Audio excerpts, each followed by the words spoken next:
So good evening. I'm Maria Clave. I'm the 5th president of Harvey-Mudd College. And I'm delighted to welcome you to the second lecture of the 2018 Annenberg Leadership and Management Speaker Series.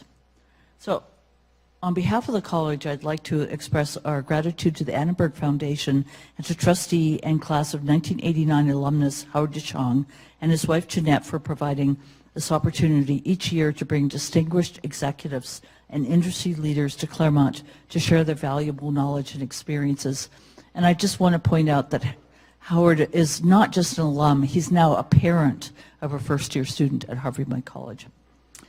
I'm thrilled that tonight we are welcoming back to campus one of our own graduates, Tiffany Scurry.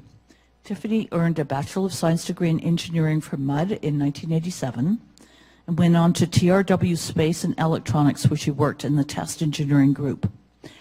After 3 years at TRW, Tiffany took her first step towards a career in law by joining the firm Oppenheimer, Wolf and Donnelly as a technology advisor. After earning a JD from Loyola Law School, she joined McDermott, Will, and Emery, where she practiced IP litigation. And Tiffany, I don't know if you know this, but there are currently a number of law firms that explicitly recruit graduates from Harvey-Mudd College whom, you know, they have as patent advisors initially, and they pay for them to get their law degree if they turn out to be interested in it. And Fenwick & West is the company that does the most of this at the moment, but it's become a real thing at Mudd. Tiffany started working at Western Digital in 2010 and has held the roles of IP Counsel, Senior Director of Technology Transactions, and Senior Director of Ethics and Compliance before coming into her current role as Vice President of Legal and Chief Compliance Officer. Outside of work, Tiffany enjoys serving on the board of the directors for the Alzheimer's Family Center in Huntington Beach. And I just want to mention she also has twins, and she's horrified by the cost of tuition at Harvey-Mudd College in terms of, you know, what that means for their prospective kids coming to college. This is her first time back on campus in about 20 years. And I just want to say she is so impressed by particularly the interactions she's had with students while she's been here. She claims that our students are so much more aware, more able to talk about complex social issues, and able, particularly in the clinic program, to give really great presentations that are more polished than when she was here. Now, I think she just is not remembering that clearly, but it's really nice that she feels this way. So Tiffany, I just want to say we're absolutely thrilled to have you here. We're going to very much enjoy your presentation, and I hope that it won't be another 20 years before you're back. Thank you.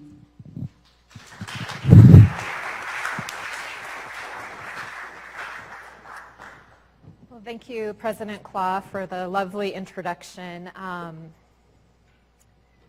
It is my honor and my privilege to be here speaking with all of you tonight. And yes, it has been. I couldn't believe when I calculated backwards. It has been 20 years since I've been here. But I was able to spend the whole day here today. It's been a lovely day. And it started with clinic presentations this morning. And yes, I was very impressed. It may be that I'm not remembering, because I don't even remember back then if we had PowerPoint, maybe. I don't remember how we did our presentations. But the presentations that I saw were very polished.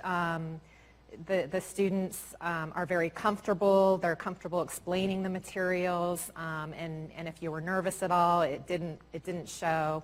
And I think this is a lot of what you're getting out of the education at Mudd that's going to be really practical and take you far on your career journeys. Just a brief overview of the things that I'm going to cover here tonight.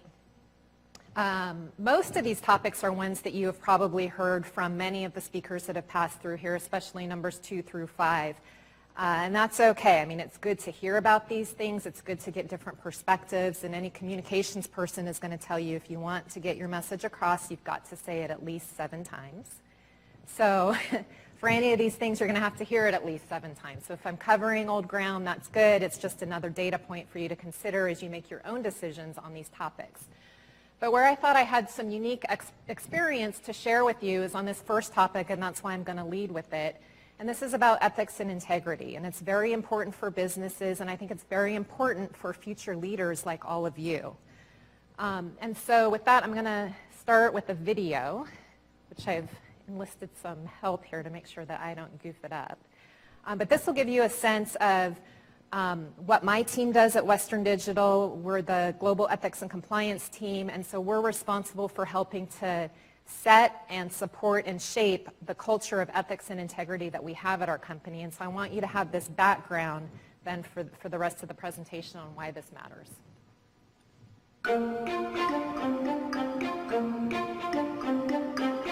Here at Western Digital, we do business fairly, honestly, and with And that's our integrity. CEO. That's why we developed the Global Code of Conduct to help every employee make the right choices. It helps bring our different cultures together for a unified vision of compliance and ethics. Western Digital is a group of employees that are diverse in cultures, nationalities, and interests. But in one thing, we are all together. We are honest, and we focus on our integrity. Acting ethically in my job means doing the right thing for our company, for our customers and key stakeholders. Acting ethically in my job means communicating things to customers only after it's approved. Acting ethically in my job means telling my boss the truth, even if it's hard. Acting ethically in my job means doing the right thing even when no one's looking. The Global Code of Conduct is a guide to ethics. It provides us with the foundation of how to think through tough decisions. As a worker, our primary responsibility is to protect the beauty of our company rights. I avoid conflicts of interest. I protect company information and properties. I ask myself, am I doing the right thing before I take action? ฉันจะถามตัวเองก่อนว่าฉันทำในสิ่งที่ถูกต้องก่อนที่จะลงมือทำ I respect the privacy of our customers and employees. 私たちはルールを守り、製品を全世界に送り出します。We compete fairly in the marketplace. Je respecte la confidentialité de nos clients. At Western Digital, our executive leadership sets the tone for ethics and compliance. I have the support of senior management to do it the right way. ดิฉันรู้ว่าดิฉันสามารถออกความคิดเห็นได้และมีคนรับฟังความคิดเห็นของดิฉันค่ะ In sales, doing business with honesty and integrity translates to growth. People want to do business with people that they trust. We don't give bribes, nor do we take bribes. 道德与合规团队帮助我去理解如何用正确的方式工作。The ethics and compliance team has helped me provide unique solutions to the challenges our employees face bringing our products to new markets around the world. Ethics and compliance is an integral part of our DNA, both personally and professionally. A global code of conduct can't do the work for us. While it can serve as a guide, it is up to each and every one of us to act ethically and in a manner consistent with our values. At Western Digital, we do it the right way. Every day, we are honest and fair and committed to our global code of conduct. We treat our partners with respect. We work with integrity to ensure that our workplace is open to everyone. Western Digital is a place where everyone's voice is heard and people are treated fairly. At Western Digital, every one of us makes a difference every day. Having a strong commitment to ethics and compliance makes me feel proud to work at Western Digital. I am proud. I'm so proud. I am proud to be part of Western Digital. We are ethical. Wir sind ethical. 我哋注重道德。Emis, έχουμε ethos. हम करते हैं वो जो सही है. Nous sommes éthiques. אנחנו מחויבים לאתיקה. Mass affirmation. We are ethical. We are Western Digital. We are Western Digital. We are Western Digital. We are Western Digital. And so this is one of the tools that we use at Western Digital to set what our culture is. Ethics is extremely important. It's a very valued concept in business. And I wanted to draw some parallels then between the culture that you have here at Harvey Mudd and then this concept of having an ethical business culture. And I want to pause and give my acknowledgement and thanks to David Chan. David's sitting right here in the front, also a Harvey Mudd alum and one of my colleagues at Western Digital. David's one of our best patent attorneys that we have. And you know, before I even had much of a chance to think about, well, what am I going to talk about at this Annenberg talk, I got a call from David, or a note from David saying, you know, why don't you draw some parallels? I think there might be some parallels to be drawn between Harvey Mudd's honor code and our global code of conduct. And so thank you, that was a terrific suggestion. And I went through the honor code. I went through, oh, I don't have to go through our global code of conduct. I wrote it. And I read it all the time. But there, you'll see, I'll show you the comparisons. You guys are very familiar with this concept already, and because it's so important, I think this is really a step ahead that you have of, you know, ahead of most people coming out of school. Who can tell me what this picture is here, which, by the way, is 25 years old? Yes, they're Oscar signing. And so the code of conduct is, or the honor code here. It's a very important concept, and it, whether you realize it or not, it helps shape the culture that you have here at Harvey Mudd. We were just talking a little bit over dinner about how there's not a sense of competition here. Students are not competing with one another. When I first went to law school, people recommended that I watch a movie called The Paper Chase. I don't know if any of you have heard of that movie, but it's a movie about the first year experience in a law school and what 1Ls go through in that first year. And there is a lot of competition to the point that you cannot leave your research notes laying out in the library, because that's an opportunity for another student to come and sabotage those notes, because that's how you get ahead, that's how you succeed. To me, Harvey Mudd is hard enough without having to operate in a challenging environment like that. And it's the same in business, and that's why it's important. So here are some of the similarities, and you can see there's a lot of equivalence here. Companies that have codes of conduct, they really care about maintaining a workplace where you're treating others with dignity and respect. You're protecting information. You're properly using the company's resources. You're being aware of policies, and you're held to this expectation that you're going to follow them. That's good for business, it's good for employees, it's a very good environment to operate in. And so one piece of advice that I have for all of you is you're thinking about what it is that you're going to do next, where it is that you want to work, where it is that you want to contribute and be leaders, is to look for a company that has a code of conduct and that really stands behind it and believes it. Most companies publish their code of conduct online, and you kind of have to have it, so most companies will have it. But when you're out there talking to people and interviewing, ask whether they really believe in this. Ask whether they have a good tone at the top. I think it's important when you're selecting a company to work for that you know whether they're going to really stand behind and believe in these values or not, because it makes a difference in what your employee experience is. So why do companies care about this? And some of us may be cynical and wonder, do companies care about this? And they do. I'm here to tell you that they do. Companies care about it. Boards of directors care about it very much. Executives care about it. But some companies care more than others, and I would recommend that you seek a company out that really holds these values and helps set that tone. Here's one reason why companies care about it. Here are some examples that some of you have probably heard about in the news. You know, how the mighty have fallen, right? How things have happened. And so having a good culture of ethics and integrity, for one thing, it helps prevent some of these issues from happening in the first place. So Warren Buffett, you know, this is something famous that he said about how hard it is to build a good reputation and build a culture of ethics and integrity, contrasted with how quickly all of that can be ruined with one bad decision or one ethical lapse. And this is another reason why companies invest so heavily and why they really truly do care about setting up a good environment for their employees to operate in. There are a lot of studies that are done on ethical lapses and ethical breaches that happen to understand why did they happen. Is it because a company didn't have good controls in place? Is it because there was one rogue bad Apple employee, or a bad Apple, not an Apple employee? What is behind all of these things? And in most cases, it can be tied back to the culture that that company had. This data does not include the more recent case that we've heard about, which is Wells Fargo.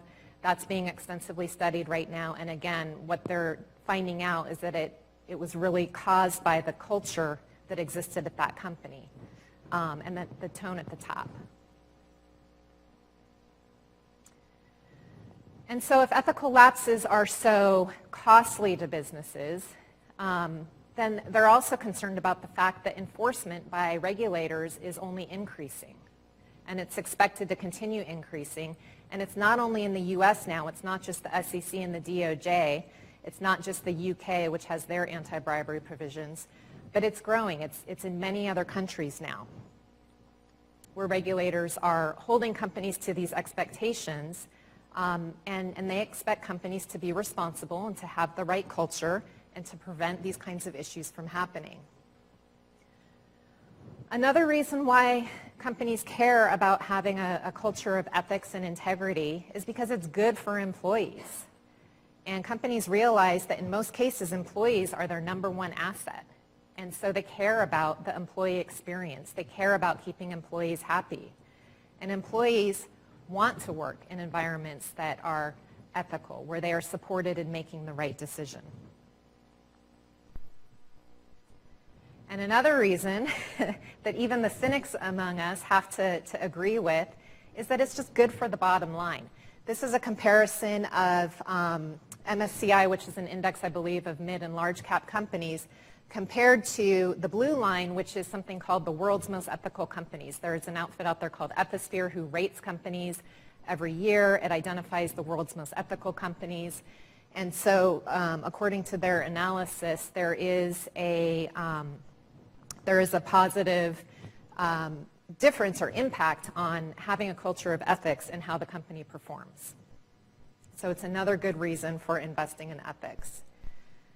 And there are leadership opportunities here, and that's really the point of all of this, is that you all are coming from a very good environment. You're coming from an environment that values ethics, it values integrity. It's the reason why the environment here is the way that it is. It's the reason why you can focus on doing your work without having to compete with each other, without having to make decisions that call morals into questions and things like that. And so you are uniquely situated then to be able to understand this, right? You can appreciate what it's like to be free in the environment that you have here at Harvey Mudd, to focus on those important things and not have to worry about, well, gee, am I making an ethical decision? Is this against my morals? Because if you work in an environment that doesn't have that culture, that's what can happen. If your goals are very important because your management says you have to meet your goals at all costs, that's going to, a lot of times pressure employees to cut corners or to make that facilitation payment to make sure that their prototypes can clear customs and get there on time to meet their goals, right? And that's why having a culture of compliance and ethics is so important. And here we see what is called a moment, a career moment. And in the upper right quadrant, these are the types of moments where the highest rate of misconduct among employees occurred. And you'll also see that these are the types of moments, things like layoffs, organizational restructuring, where leadership is most needed. Okay, and I really believe, and especially myself having graduated from Harvey Mudd and having experienced the freedom that comes with having an honor code, that all of you are really well situated. You really have a leg up on being able to become one of our leaders, become a leader who values ethics, and really, really make a difference. Because one company can't do it alone. But when all of you are out there and you're all leaders in your companies, and we're all making the right decisions together, it's not always easy to make the right decision, and it can cost money, it can have business impact, but when we're all doing it, that's how things change. So now on to some of the other topics. And I just wanted to share with you, some of the lessons that I have learned along the way. So how is it that you can develop your career? How is it that you can position yourself to be a leader? And there are a number of things that I've learned along the way, some easy, some hard, and I thought I'd share some of these lessons with you. So besides looking for a company that values ethics, which I really do think is something that you should be asking about as you're interviewing, you should also ask and look for a company that values career development and that has a process around career development. Some companies do it more than others. I think it's important to be with a company that values that, invests in it, gives employees space to do that. But then that's only half the battle. You can be at a company that offers those tools and those processes, but you will find that some employees and some managers will roll their eyes when that time of year comes around, when it's time to set goals or do employee reviews. I think it's important to participate in that process. These are valuable tools that the company gives you, and you're really, it's like anything else, you're going to get out of it what you put into it, but you really can get a lot out of these processes. So take the time to take them seriously, participate in them, be open to feedback. That's another thing that I've noticed here being on campus today, is we had, just a great exchange at dinner, and there was feedback that happened in that conversation and ideas that were shared. And that's great, and it's not always easy to give feedback, and it's certainly not always easy to hear feedback. But be open to it. One of my best bosses actually was a supervisor who was willing to tell me not only the areas that I was doing okay in, but she was willing to identify for me the areas that I kind of needed to improve in, or I needed some work. And not all managers will do that. And so it was great that she did. It's great that she identified for me, here are the things that you need to improve, and gave me tools and recommendations actually for how to improve those things. But you have to be open and willing to hear that feedback, and it's difficult. The other thing I would ask is, are you comfortable? Or are you like this yellow fish guy here? You want to be like the yellow fish guy. So you've probably heard this before, that you don't grow unless you're uncomfortable. And I think that's really, really true. If you ever find yourself in a position where you've gotten good at what you're doing, you're competent, you're successful, you're delivering things on time and they're well done, but it gets a little bit boring and you're pretty comfortable doing what you're doing, that could be fine. But if you want to grow, you're not growing in that situation. And as I reflect back, I've made a number of different changes, most of which I was kind of pushed into doing. I wasn't 100% sure it was the right thing. I definitely wasn't comfortable doing it. But I had people telling me that I could do it.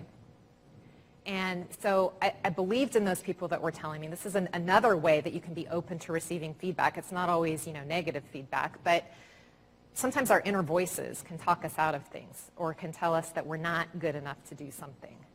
So be open to the feedback of people who are telling you, who have worked with you, who have observed you, and who are telling you, you can do this. Be open to that feedback as well, even if listening to it and taking their advice is going to take you into a place that's not comfortable. Those are good moves to make. At least in my experience, they have been good moves to make. And then fail. I could share with you stories about my failures. I don't think we have that much time. And also, there's really no reason for you to try and learn what my mistakes were so that you can avoid them.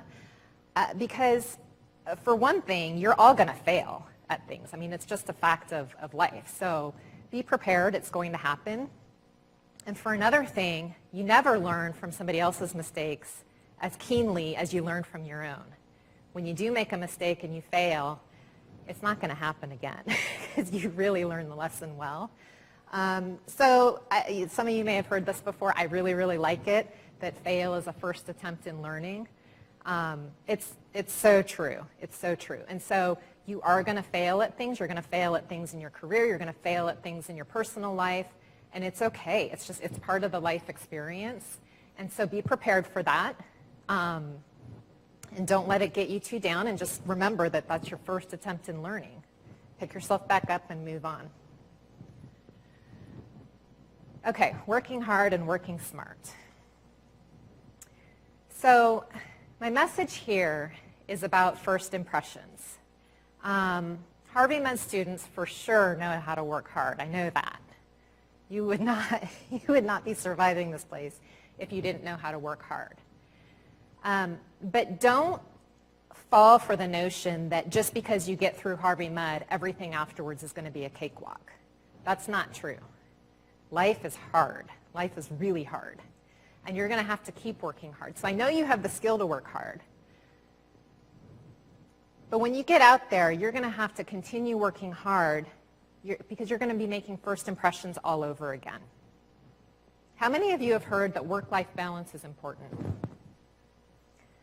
And how many of you have ever heard a suggestion to look for a company where face time is not what's valued, that face time is not important? So some. And that can be true at my company, and I think David can attest to this. I don't think there's a perception or a culture that face time is important.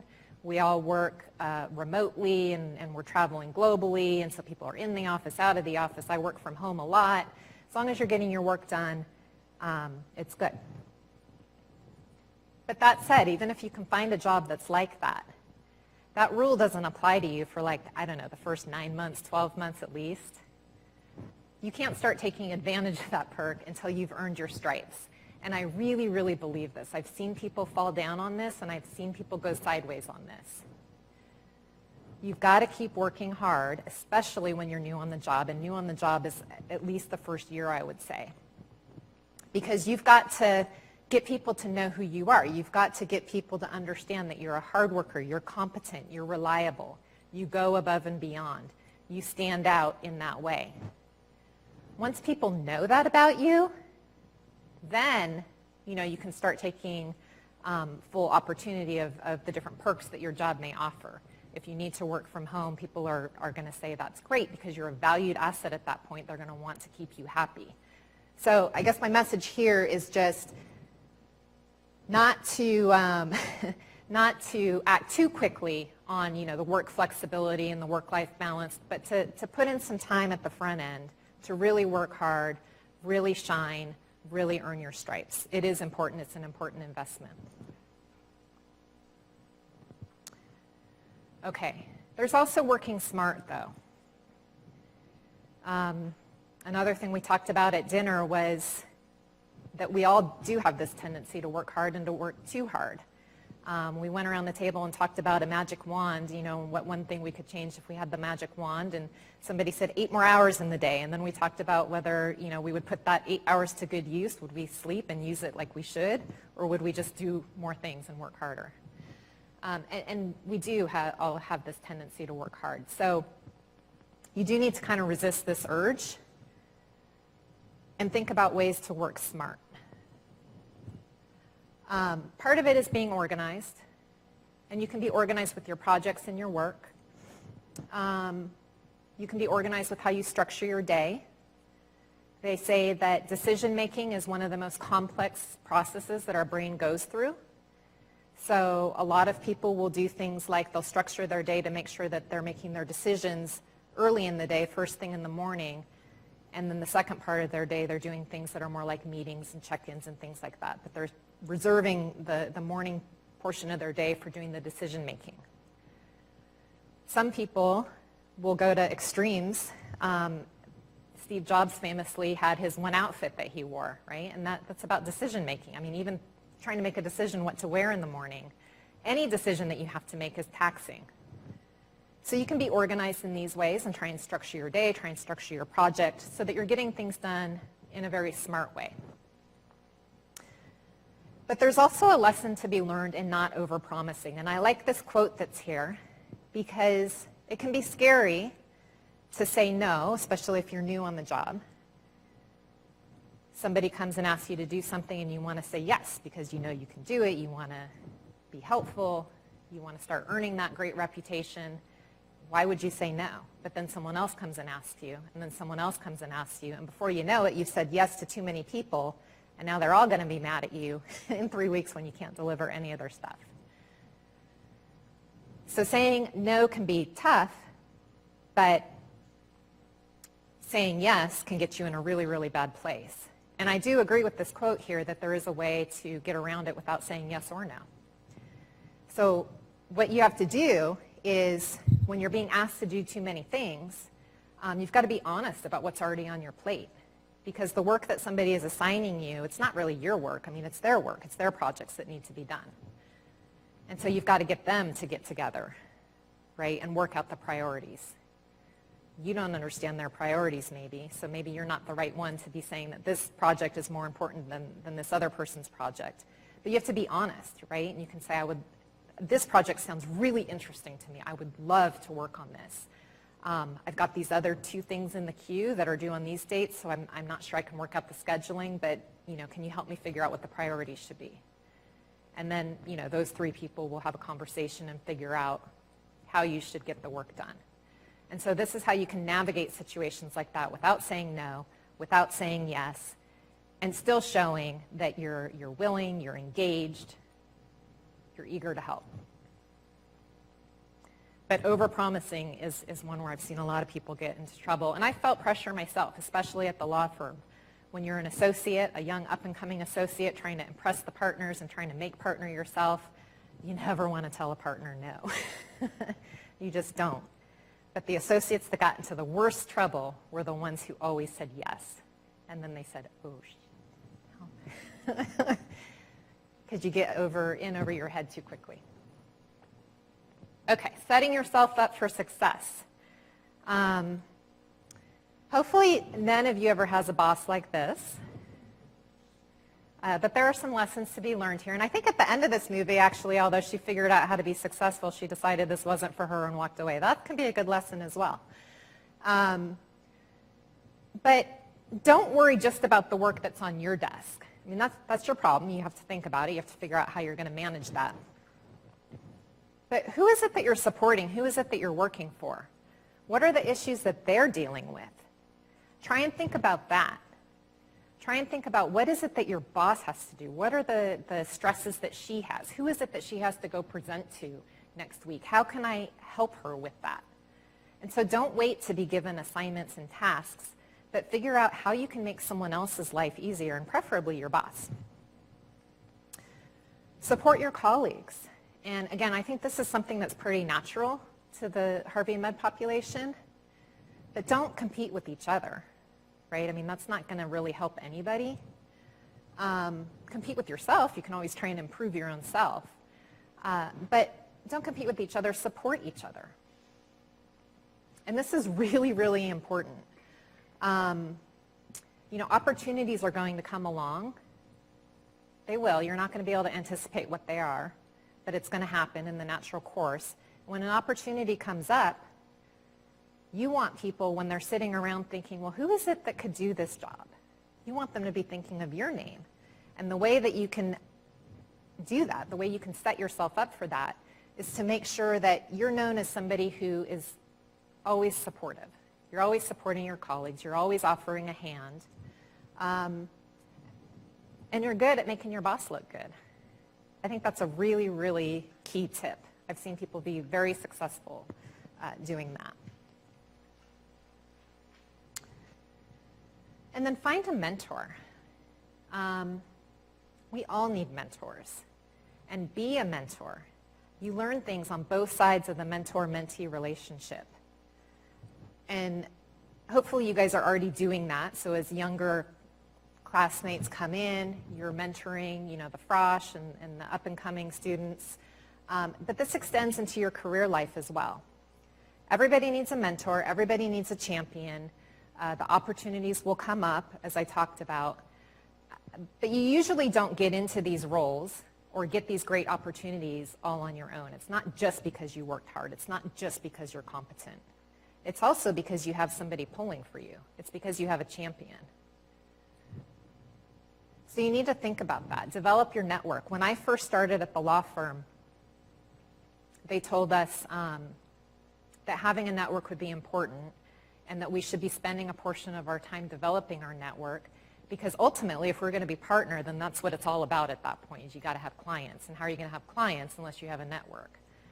And so they told us very early on to invest in our network, because our friends would be developing their careers, parallel to ours, and at the point that we're making partner, they're probably growing in their career as well and getting into positions where they'll be able to hire law firms. And I remember thinking at the time, this isn't gonna work. I'm never going to be able to develop clients or get clients. I just graduated law school. What do I know? And I would see all these partners out there that had these big networks, and I would think this is just never going to happen. But I'm here to tell you it does. It really does happen. And it's good. It's good for so many reasons and in so many ways. It's very enriching. First of all, you just need to have friends. You need to have a support network. Like I mentioned, you're going to fail at things, and in life too, and you're going to need folks to support you through those moments.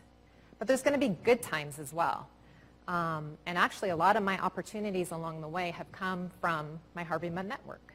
So when I first moved from engineering, I worked as an engineer in aerospace for my first 3 years after Harvey Mudd. And I always had this idea percolating that I would go to law school. I wasn't quite confident enough to do it because it seemed like a radical switch. There was a law firm in Century City that had this idea to hire some engineers and train them to be patent agents. And there was a partner at that firm who was from Harvey Mudd, and so he put out the feelers through his network, and somehow it found its way down to me. And so it was through that network, even though I didn't know the person. When I went and joined that firm, there was a partner there, a very senior partner, whose son was just getting ready to start at Harvey Mudd as a first year. And so he didn't even know me, but he came to the LA office and he found me, and he thought I was the greatest thing ever just because I had graduated from Harvey Mudd. And he continues to be a mentor of mine to this day, and he's helped vouch for me. He's been a reference for other opportunities that I've had. Even when I came into this role as Chief Compliance Officer, he helps me. He sends information my way. He supports me in learning the new areas that I need to learn about. So having a network and having mentors is really, really important. And besides, it's good for your soul anyway, right? You need to have friends. You need to have people to connect with. So even though we're all very, very hard workers, don't forget about your network. Don't forget about your friends. That's an important piece of who you are as well. And that actually is all that I have. So I think we'll do some Q&A, right? Time for Q&A. And so, first of all, I would start with a round of applause.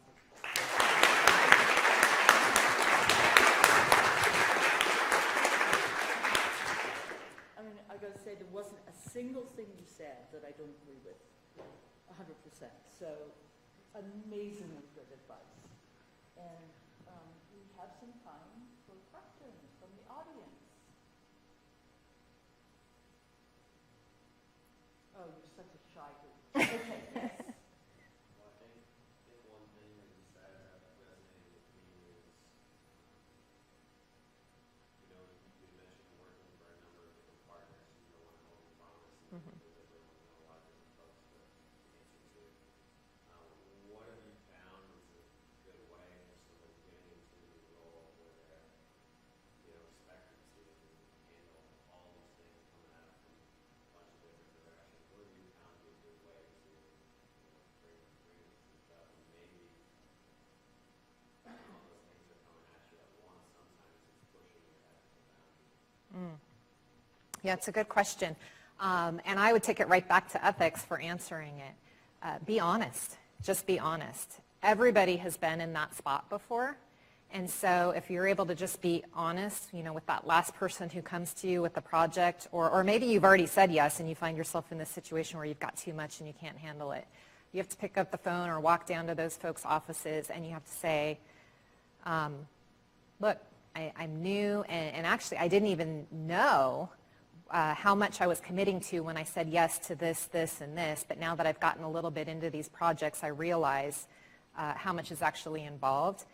And people will appreciate that. They're going to appreciate that you spoke up as soon as you realized it was a challenge. They're going to appreciate that you're sort of admitting that you didn't know initially, but now as you've gotten into it, you've found out. And it's really going to earn you credibility. It's going to earn you credibility as somebody who's being honest, who's speaking up, who's trying to solve a problem, and who's seeking guidance. And so actually, it's a great opportunity if you find yourself in that situation, because it's one more stripe that you're going to earn. And I just want to build on that, so many people who are really not, they know they're not going to be able to deliver on time, but they don't want to admit it. And that's much worse for the person who's expecting you to deliver it on time than if you come to them, a good amount of time before that and say, I'm sorry, I'm facing this challenge. Because once again, you're stopping them from being in a really awful situation. Yeah, it's a lot easier to solve the problem if you know about it ahead of time. So if somebody comes to me and says, I've gotten myself in this situation, I have a lot more tools in my tool bag to address the situation if I find out about it now versus I find out about it, the day that the thing is due and I'm not going to get it. So, I would really appreciate hearing it earlier.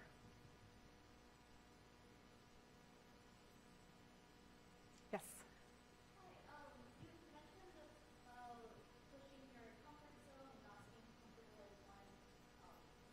Mm-hmm.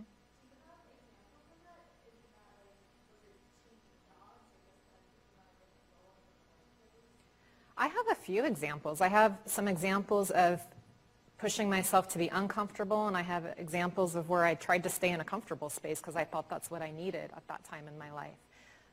So I can walk through a couple of those examples. I mean, one was when I left MUD, I thought, I want to go to law school, and my parents said, you're crazy. They didn't say you're crazy.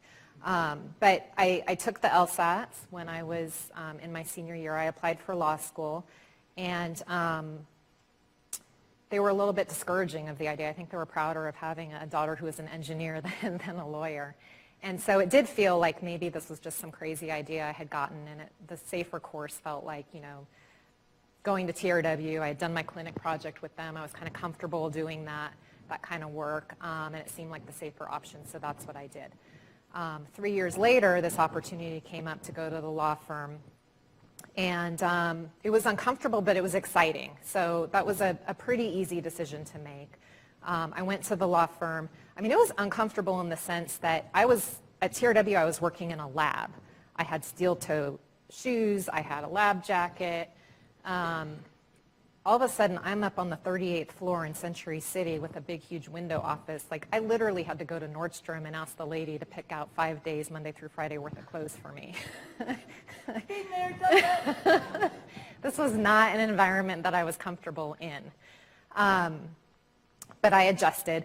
And my plan there was to do patent prosecution. So, working with inventors, drafting patent applications for them, and working in that space. And doing that kind of work, I was comfortable doing that work. And then fast forward a few years, and that firm imploded, and half of that office was patent prosecutors, which is the work that I was doing. Half of it was patent litigators, which is, after the patent is issued and somebody's infringing the patent and the companies are litigating, these are the lawyers that go to court and litigate those issues. And in the law firm, it's kind of like the litigation is the cool kids, and then the prosecution is like the nerds. And I was definitely more comfortable over here in the prosecution group. But the firm imploded, and so the prosecution side went with this one firm, and the litigation side, they went with a different firm that happened to be a little bit more prestigious. And I assumed, both sides invited me to go, and I assumed I would go with the prosecution group because I wasn't a litigator. I mean, that's not even my personality. But the litigation team, they actually recruited me to come with them to their firm, and I thought, this is just so bizarre because I'm not a litigator. I can't imagine getting up in front of court and arguing in front of a judge. And so this is one of those times when I really pushed myself into this discomfort zone. and when I opened myself up to that feedback. So this litigation team who had worked with me tangentially, I had advised on some of their cases and things like that. So they knew my work product, they knew who I was as an employee, and they were telling me, we think you'd be fantastic, we think you'll be great, you should come do this. And you were. And I did it, and it worked. But I never would have chosen that for myself. And my inner voice was telling me, you can't, you can't, you can't. I mean, really, I really had big doubts. And there were moments when it was uncomfortable. I mean, I had to sit for my first deposition. It was scary. I did go to court and argue things in front of judges in federal court who are asking you questions and grilling you, and it's scary. But I can tell you, I experienced tremendous growth during that period, right? I gained a lot of skills and grew a lot during that period. And then I got married, I had kids, and I never do anything the easy way, so I had 2 at once. Not planned. I was going to say, I'm not sure that was your choice. It wasn't my choice. It was a big surprise. And it turned out to be really kind of difficult. Except for not having your first child, let alone 2 at once. And so then my husband's over here saying, why am I at home alone with these 2 babies? And so, being a litigator, it's a lot of work. It's constant, around the clock, all weekend long. And so I decided it was incompatible with, having a family life. And I wanted to try and find that work-life balance. And so what lawyers will do is they'll go in-house at that point. I'm done with the partnership track thing. I've got to bring some more balance to my life. I'm going to go in-house. So my plan was I was going to fly under the radar. I was going to do like 9 to 5 and stop trying to climb this ladder. And that worked for like a period of time, and then the company started growing and expanding, and you get tapped for things, right? People come along and they ask you to do more, and so I was asked to do more, and eventually I was asked to move into ethics and compliance. I didn't study this in school. This wasn't where my skill set was, and yet the chief legal officer at the company said, no, this is the skill set that we need. He loved my engineering background. He absolutely loves it. He loves that I'm able to plan projects. I'm able to lead a team executing on projects. It's not a typical skill that many lawyers have, and so it's valued. And so, yes, there were a lot of things that I didn't really know, but he trusted in my ability to learn those things. And so, again, I was pushed into this area where I wasn't comfortable, and that's how you grow.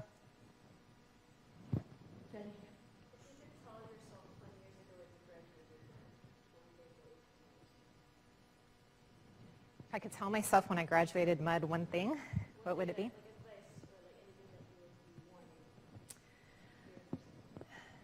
I would say, well, first of all, I never would have thought I would have ended up being a lawyer. I never would have believed that if somebody told me that. But I would say focus on things that are interesting to you. And, maybe a lot of you guys are already good at that. That's something that I wasn't good at. I can get just very focused on what it is I'm trying to do, and very focused on working hard to accomplish an end result, and I lose sight of other things. And so I think I missed a lot of opportunity to maybe develop more outside interests, hobbies, and I think those things are important. You've got to step back, you've got to step away from your work. You actually become less efficient if you sit at your desk and keep working past a certain point. What I do now, my thing of choice is CrossFit. I like to just get out of my office, go to the gym. It's the decision-making thing too, because when you go to a regular gym, you have to think about, well, what am I going to work out today? Upper body, lower body. Well, those machines are being taken, and how, what am I going to do next? You go to CrossFit, and there's a coach there. There's a set workout. Everybody's doing the same thing. You don't have to think about anything except just like not hurting yourself. And you really get some of the best ideas then, right? Because you're not thinking about the work, and then all of a sudden, an idea will occur to you, and it can be an idea about work, it can be an idea about something you want to do with your family. But you've got to step back. I mean, you'll hear people will say, take time for yourself, do things for yourself. You have to. I'm sure the CrossFit is probably good for me physically, but I think more so it's good for my mental health, right? And just trying to be more balanced. So that's what I would say is focus on interests, do more things that are fun, develop yourself so that you're interested in other people, so that you're interesting to other people. and not just all about the hard work. During your time at Lodge, did you have any like super important failures that you think that you're glad that they happened? And, like, you were able to like anything like really like you were just able to like move through. I don't know that I'm really happy about any of my failures. That's like the silver lining. So you say there are lessons to be learned.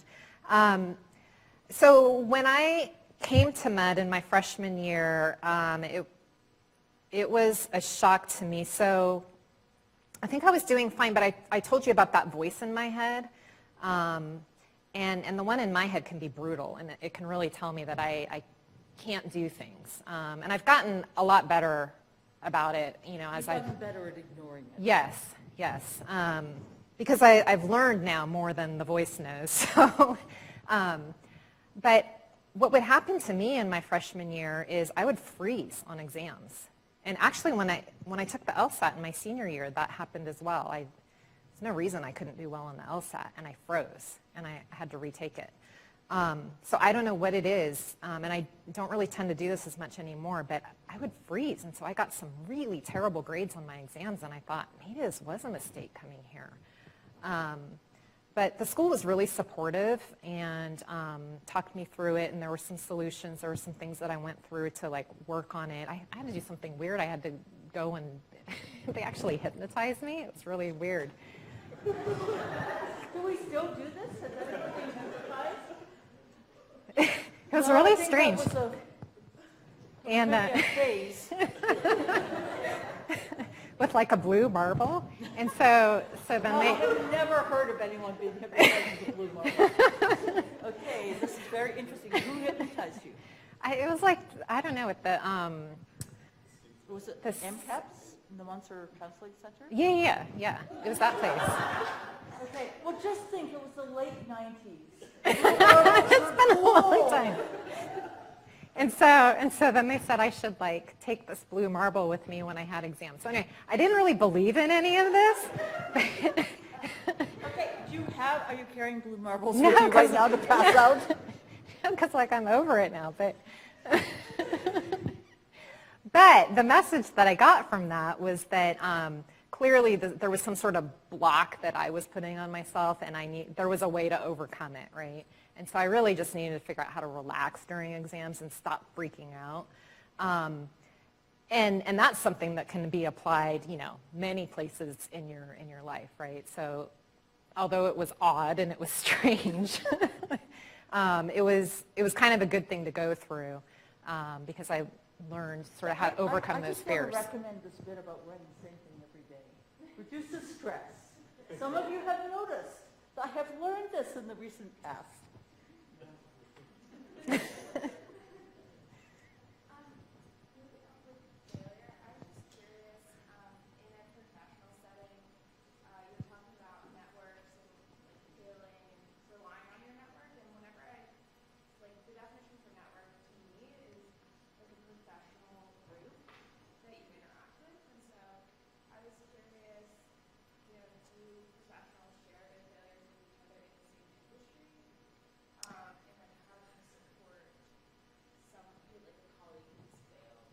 Yeah, so it depends on what industry, I would say. So when I was doing a lot of IP work, I don't think that there are a lot of networks that are super open with each other about IP because it's kind of like a secret thing by definition.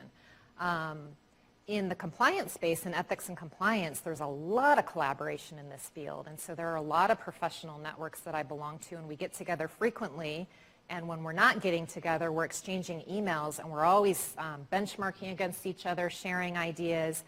And in the times when we're together at meetings, we frequently talk about our failures. Maybe not. Well, yeah, even personal failures, even things that we've tried. Because these ethical challenges are really tough. When you're trying to get 70,000 employees to always do everything the right way and not mess up, it's really, really hard. And so we're all trying to figure out what's the best way to do it. And sometimes you try something and it totally doesn't work and it backfires. And so we do share those experiences. Yeah.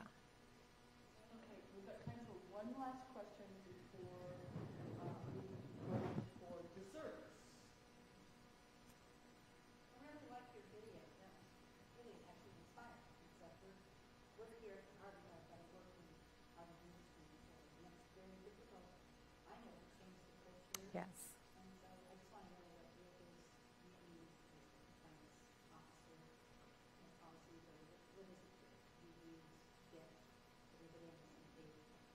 So yeah, it's a constant challenge, and when we do get together in these groups, that's one of the things that compliance professionals will commiserate about is how do you build that tone from the top and get people to buy into this culture. So first of all, it's not just about me saying it. People expect me to be running around talking about doing the right thing because I'm the ethics lady, right? It's how do I get the CEO to agree to be in that video and say those things. And the thing is, he really believes it. Our CEO, he's a great guy, and he really, really believes this stuff. But the challenge that compliance professionals can have is that the executives can think, well, of course we're all good. We only hire good people. I mean, nobody is trying to do anything bad here, so we don't really need to spend time talking about that. That's just table stakes. Everybody knows that.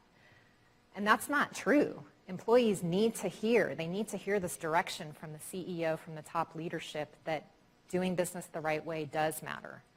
And so you have to use your connections. You have to use your influence. I think for me at Western Digital, I'm very fortunate because the board of directors cares about this very much. In fact, the board of directors is who directed at some point in our history the company to appoint a chief compliance officer and to invest heavily in a compliance program. So for us, it already comes naturally from the top down. It's coming from the board, and our CEO really, really believes in it. And so I just stay very connected with him and with his executive staff. I work closely with our company's internal communications team to make sure that at every opportunity that he's able to deliver some kind of a message. So every quarter he has a global town hall where he speaks to all employees. I find out in advance what that message is going to be for that quarter, and I help them weave in something that he can say about ethics. So it's just a constant trying to work with them to give the message. So one thing I wanted to comment